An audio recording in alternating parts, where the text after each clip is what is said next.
Bonjour, bienvenue à votre émission de la Victoire de l'amour. J'espère que vous allez bien en cette belle journée de la fin du mois de février. Déjà, le temps passe tellement vite. Aujourd'hui, je reçois avec beaucoup de joie le révérend Jerry Plunkett et son épouse Marcia. Ils vont nous parler, entre autres, eux, ils aident les jeunes qui sont dans la rue, qui sont pris par des proxénètes. Vous allez voir, c'est tout un sujet. Ensuite, en chanson, notre amie Jessica Poulain qui nous chante une chanson absolument magnifique. L'homélie avec notre ami l'abbé Stéphane Roy et la chronique hebdomadaire du bon père Michel Marie de Paris. Bienvenue à votre émission La Victoire de l'amour. Un seul geste de toi viendra mon secours.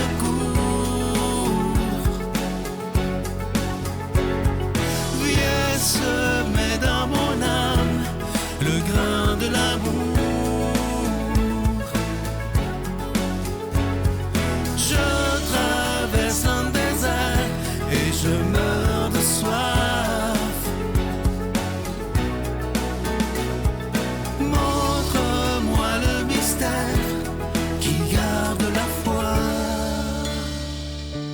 Jerry, Marcia, merci d'être là. Vous êtes pasteur dans la région de Montréal.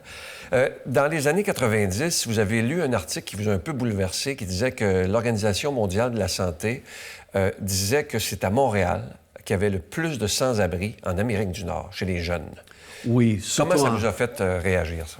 Oui, surtout en proportion de la population. Et ça m'a beaucoup bouleversé de voir que l'Organisation mondiale de la santé estimait entre 10 et 15 000 jeunes sans-abri dans la ville de Montréal. Et de voir aussi que la plupart de ces jeunes-là tombaient bien sûr dans la drogue, mais aussi beaucoup tombaient dans la prostitution pour subvenir à leurs besoins. Avec des proxénètes, là. Avec des proxénètes. Et tombent dans l'exploitation sexuelle. Le trafic humain est quelque chose qui est très présent ici à Montréal. Pardon? Oui. Le trafic humain? Très, très présent à Montréal. Oui. Qu'est-ce qui vous fait dire ça?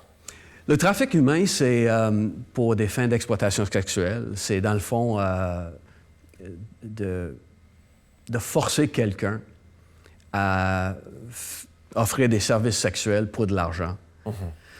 C'est de contrôler la personne. C'est une forme d'esclavage moderne et qui ruine bien sûr la vie de ces jeunes, qui détruisent leur estime de soi, qui détruisent leur santé et qui est vraiment présent ici à Montréal, qui est présent sur le territoire québécois. Plusieurs pensent que le trafic, quand on entend trafic humain, on pense à des jeunes filles qui arrivent ici de l'Europe, tout ça. Oui, ça arrive. C'est nos jeunes filles, beaucoup. Ouais. Énormément de nos jeunes filles. C'est nos jeunes filles. C'est 9 sur 10. Ils disent que présentement, qu'il y a à peu près 4 à 5 000 jeunes filles qui sont dans le domaine de la prostitution ici à Montréal entre l'âge de 12 et 25 ans. 12 ans. 12 ans. 12 à 25 ans. 12 à 25 ans. C'est inimaginable. Ouais. Et comment ils s'y prennent, les proxénètes, pour attirer ces jeunes-là? Et quel genre de jeunes filles se ramassent dans les griffes de ces hommes-là, de ces personnes-là? Deux très bonnes questions, Sylvain. Oui. Si on commence avec la deuxième, c'est des jeunes filles qui sont souvent vulnérables. Les jeunes filles qui ont été victimes d'abus sexuels dans leur enfance et souvent, ça les rend vulnérables. Des fois, la situation familiale est très difficile. Des fois, ils ont eu une chicane avec leurs parents, fait qu'ils s'en vont de la maison. Une fugue. Une fugue. Et là, ils savent...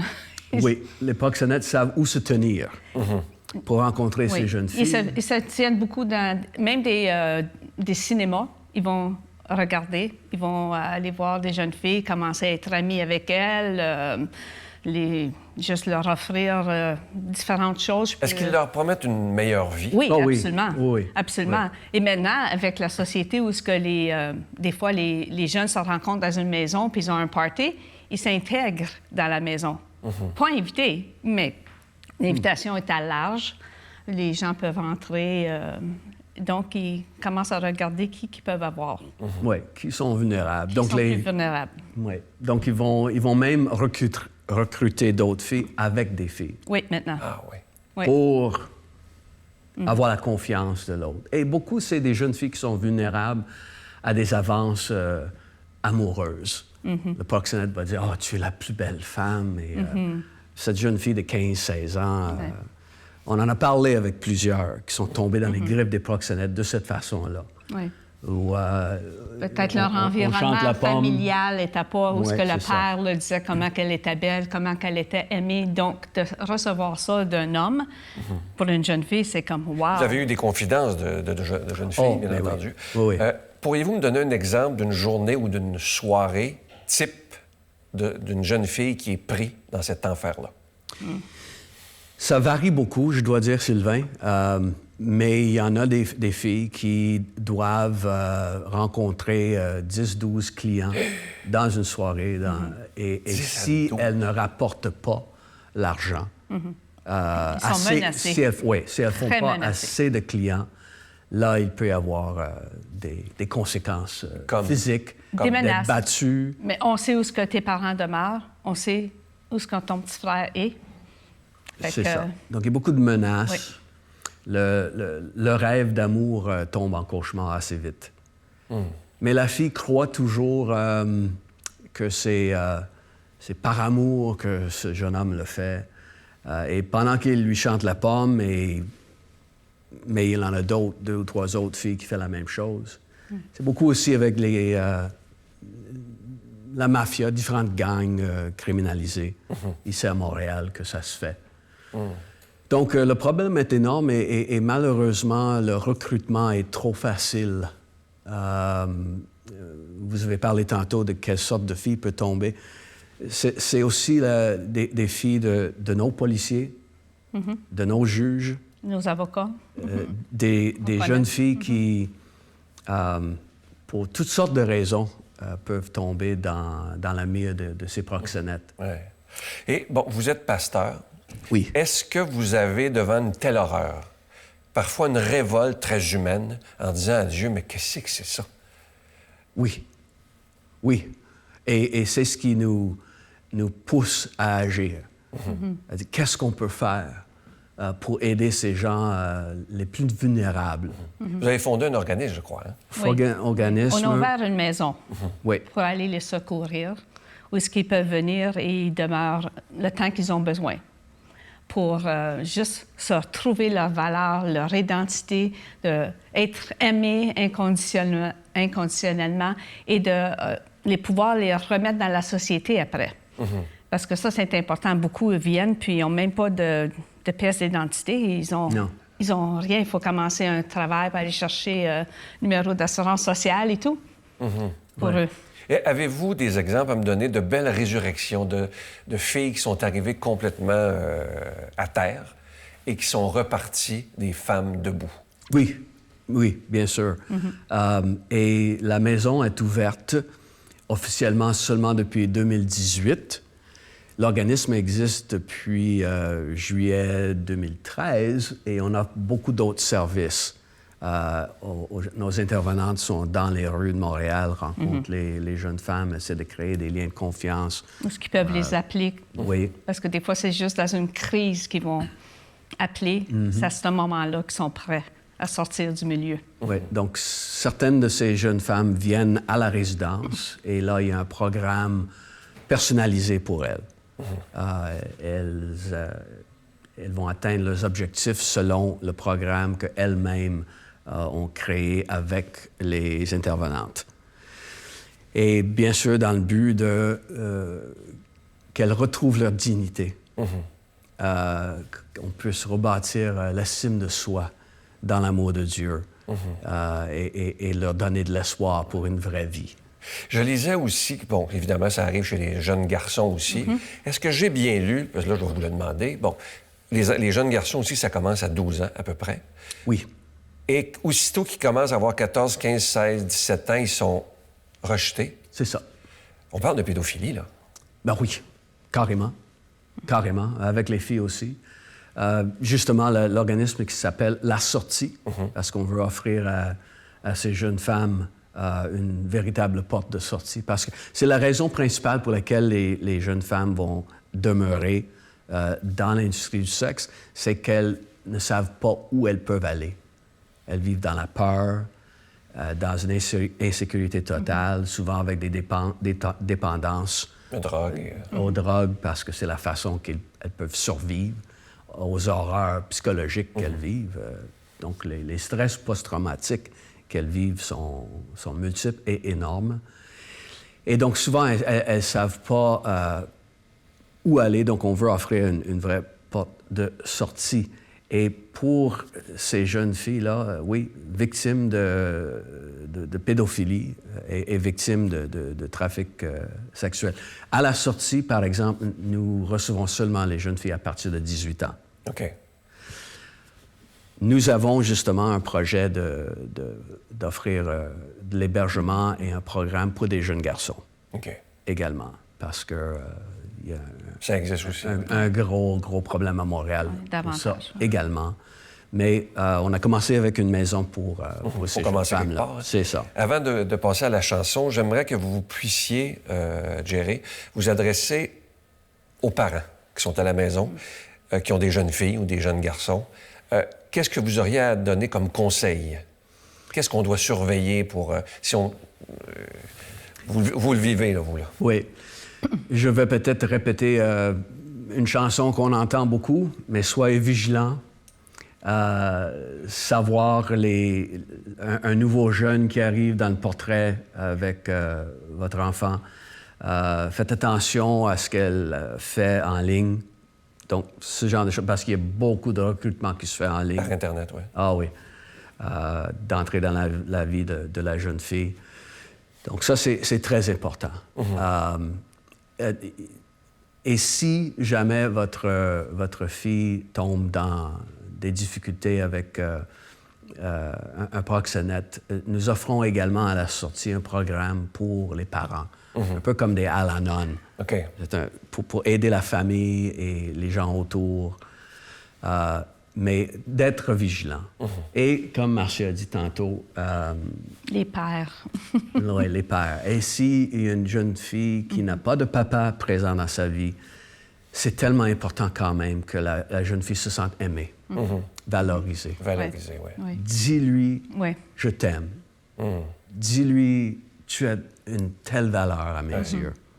De montrer énormément d'affection physique, Oui, c'est important. des câlins, des choses, c'est important. Les petits détails, mais importants. Oui. Ah oui. Merci d'être ce que vous êtes. Merci d'avoir fondé ce bel organisme Sortie. Et je vous offre une très, très belle chanson interprétée par Jessica Poulain, « S'il me manque l'amour ».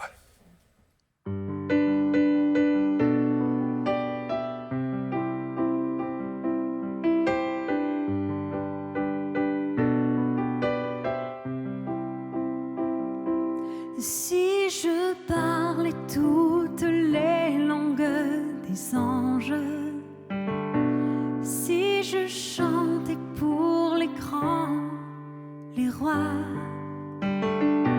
si je savais expliquer les songes sans amour, je ne suis rien. J'aurais beau prophétiser sur les mystères, maîtriser toutes les sciences de la terre, avoir toute connaissance et bienveillance sans amour, je ne suis rien.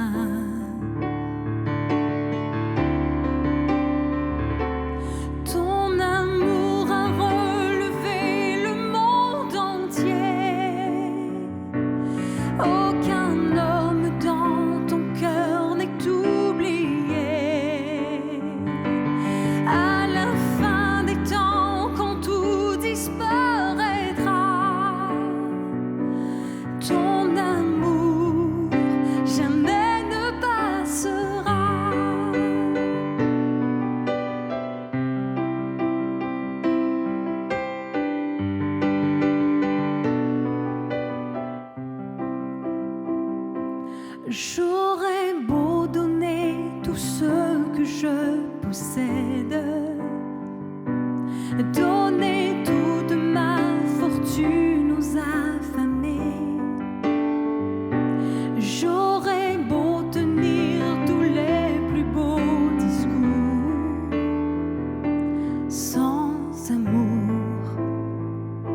je ne suis rien.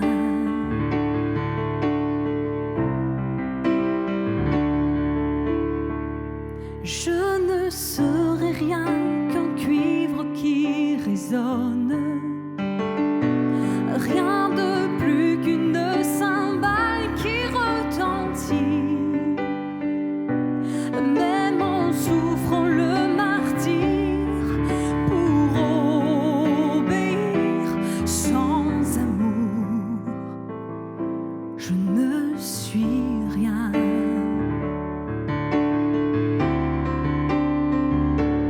Ton amour a relevé le monde entier.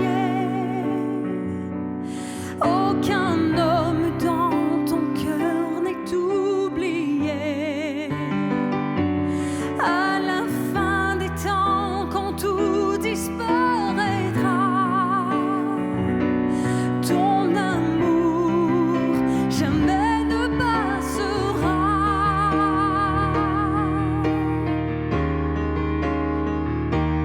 Ton amour a relevé le monde entier. Aucun homme dans ton cœur n'est oublié. À la fin des temps, quand tout disparaîtra, ton amour jamais ne passera.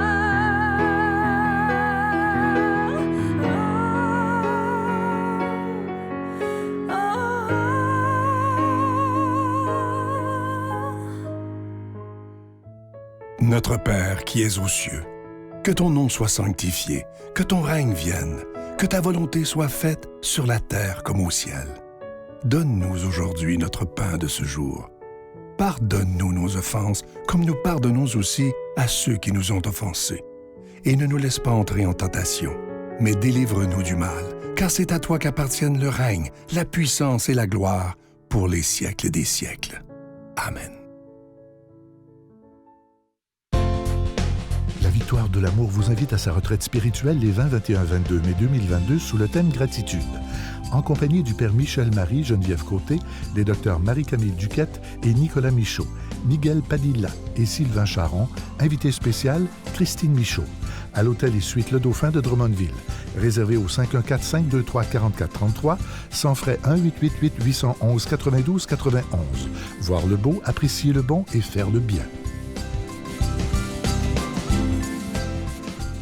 Encore une fois, j'ai la joie de vous parler de ce magnifique cadeau du mois de février, une belle exclusivité de la Victoire de l'amour. J'en suis très fier d'ailleurs parce qu'il est beau, pas à peu près. Et attendez de le voir en vrai dans vos mains, c'est de toute beauté. Alors, il s'agit du pendentif de l'amour et de l'amitié. Il est en cristal tchèque, incluant la chaîne. Il est en acier inoxydable, donc la chaîne, ça ne ternira pas. Et ce bijou, il est déjà béni. Vous le recevrez avec un don de 25 $. Et si vous en voulez deux, avec un don de 40 $. Et si parfois vous en voulez trois, c'est avec un don de 60 $. Parce qu'après le premier, c'est toujours à coût de 20 $. Si vous en voulez quatre, un exemple, c'est avec un don de 80 $. Je vous donne l'adresse, la Victoire de l'amour, case postale 120, succursale Boucherville à Boucherville, le J4B 5E6. Je vous la redonne, la Victoire de l'amour, case postale 120, succursale Boucherville à Boucherville, le J4B 5E6. Également par téléphone, par carte de crédit du lundi au vendredi de 8h30 à 16h30 dans le 514-523-4433, 523-4433 ou sans frais le 1-888-811-9291. 1-888-811-9291 et aussi sur notre site Internet qui est une façon très rapide, sécuritaire et efficace de faire votre don. C'est le www.lavictoiredelamour.org. Alors, je vous rappelle ce magnifique cadeau du mois. Il est vraiment très, très beau. Le pendentif de l'amour et de l'amitié, il est en cristal tchèque. Ça inclut la chaîne en acier inoxydable, donc ça ne ternira pas. Et ce bijou, il est déjà béni. Je veux prendre le temps de vous remercier de tout mon cœur de votre prière pour la Victoire de l'amour. C'est essentiel. Et cette semaine, ça fait 27 ans que cette émission existe grâce à vous.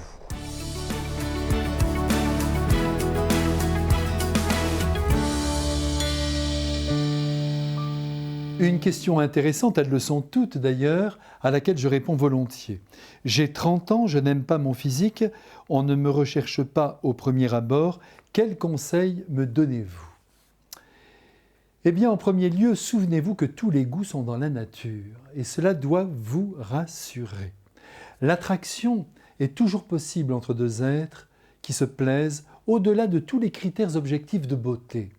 Les chauves, les peaux abîmées, les boiteux, les bègues sont choisis, croyez-moi, par des gens de haute qualité qui, loin de s'arrêter à l'apparence, descendent profond dans l'âme humaine. Sur ce plan-là, d'ailleurs, les femmes sont évidemment mieux disposées que les hommes, dont la nature chasseresse est terriblement sensible au regard d'autrui, sont toujours fiers de présenter à leur entourage la beauté qui les a choisis. Aussi, je vous invite tout de même à soigner votre apparence. Il y a de nombreux aspects que vous pouvez améliorer sans aller chercher le chirurgien esthétique, encore que cela peut être nécessaire. Le coiffeur, l'esthéticienne, le couturier, le dentiste et même le chausseur peuvent beaucoup vous aider à améliorer votre image, que vous jugerez alors, ce que je vous souhaite, plus satisfaisante. Donc, ne vous négligez pas, prenez les bons moyens et avancez dans la croyance que votre physique peut prendre un tour attirant, mais oui. Et puis, n'oubliez pas qu'il y a des hommes qui cherchent à construire leur vie avec des femmes dont les valeurs professées les rassurent. Certes, il faut leur plaire, un tant soit peu, mais ils voient plus loin. Et de votre côté, je vous en supplie, élargissez vos critères. Âge, profession, milieu, ouvrez grand les portes de votre cœur et de votre intelligence et soyez prête à tous les sacrifices. La perfection n'existe pas ici-bas, surtout pas dans l'espèce humaine. Cependant, ne cherchez pas à tout prix à vivre un lien au nom de votre attente affective que je sens très forte. Demeure vrai le fameux dicton « Il vaut mieux être seul que mal accompagné ». Enfin, priez, oui, priez. Demandez à la Sainte Vierge Marie de vous aider à faire une belle rencontre et vous serez étonné du résultat. Vous savez, rien n'est jamais perdu quand on croit en soi, quand le caractère ne s'aigrit pas sous les échecs, quand le sourire est là face à la vie, même quand elle nous mord. À bientôt.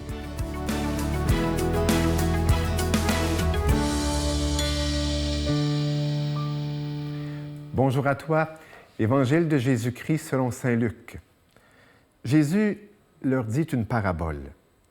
Un aveugle peut-il guider un aveugle? Ne tomberont-ils pas tous les deux dans un trou?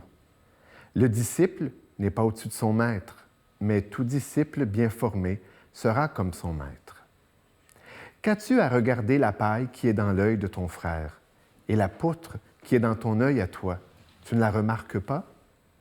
Comment peux-tu dire à ton frère, « Frère, attends que j'ôte la paille qui est dans ton œil, toi qui ne vois pas la poutre qui est dans le tien? » Homme au jugement pervers, ôte d'abord la poutre de ton œil, et alors tu verras clair pour ôter la paille qui est dans l'œil de ton frère. Il n'y a pas de bon arbre qui produise un fruit malade, et pas davantage d'arbres malades qui produisent un bon fruit. Chaque arbre, en effet, se reconnaît à un fruit qui lui est propre. Ce n'est pas sur un buisson d'épines que l'on cueille des figues, ni sur des ronces que l'on récolte des raisins. L'homme bon, du bon trésor de son cœur, tire le bien, et le mauvais, de son mauvais trésor, tire le mal. Car ce qui est dit de la bouche, c'est ce qui déborde du cœur.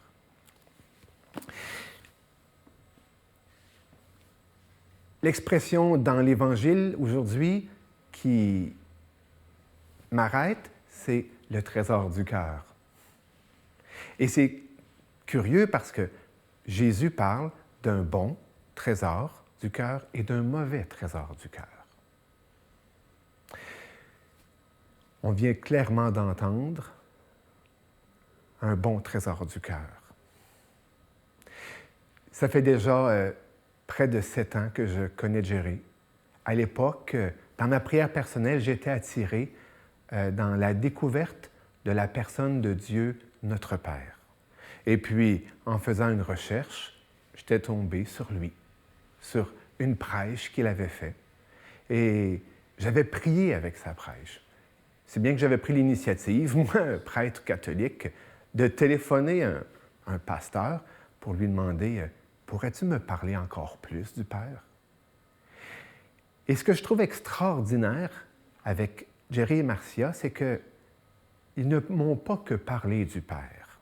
Pour eux, leur philosophie, c'est une présence, la présence de Dieu, qu'on doit rencontrer pour vivre une transformation. Et c'est dans la prière qu'ils m'ont amené. On a été ensemble à la rencontre de cette présence.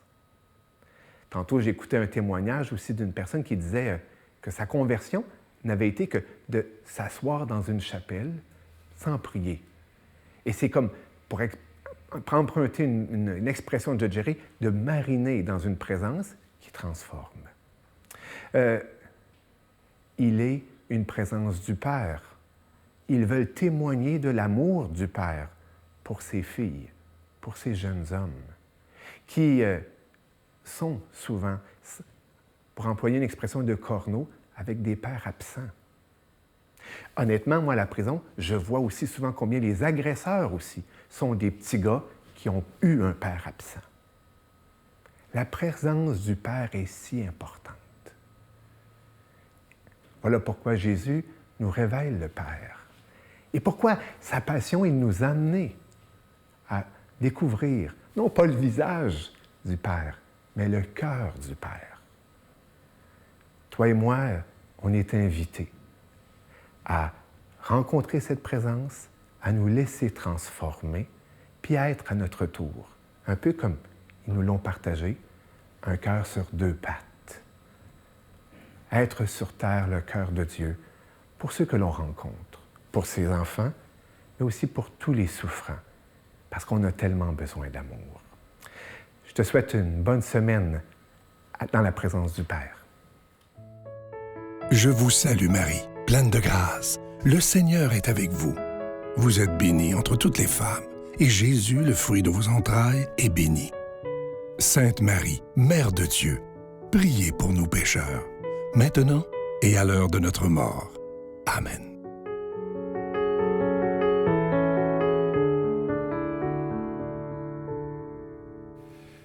C'est le Seigneur qui dit dans l'Évangile, « Tout ce que vous ferez au plus petit d'entre les miens, c'est à moi que vous le faites. » Le pasteur Jerry et son épouse Marcia, c'est exactement ce qu'ils font. Et comme j'ai avec moi aujourd'hui en studio Stéphane, qui est prêtre catholique, Jerry, qui est un pasteur protestant, je leur ai demandé de faire la prière finale parce que je trouve ça très symbolique. À la semaine prochaine. Alors, franchement, c'est une joie. Tantôt, je t'ai parlé qu'on aimait prier ensemble, Jerry. On a prié, on s'est fait mariner comme il faut dans la présence du Seigneur, puis on voudrait, ensemble, que là où tu es, tu puisses être touché par la présence du Père. Que toi aussi, tu puisses mariner dans la présence de Dieu, puis expérimenter son amour. Père, ton amour est tellement grand. Autant les cieux sont élevés au-dessus de nos têtes, autant ton amour est grand pour tous ceux qui se tournent vers toi. Et je prie, Père, que tous ceux et celles qui regardent aujourd'hui, que tu puisses les doucher dans ton amour, que ton affection énorme vienne les chercher, les consoler, les réconforter, leur donner une nouvelle espérance pour aujourd'hui et pour demain. Merci, Père, au nom de Jésus. Et nous qui incarnons devant toi la présence du Père auprès des agresseurs, puis la présence du Père auprès des victimes, eh bien, que le Seigneur te bénisse en ce jour et puis t'accorde, eh bien, d'être vraiment le cœur de Dieu pour ceux qui t'entourent. Amen.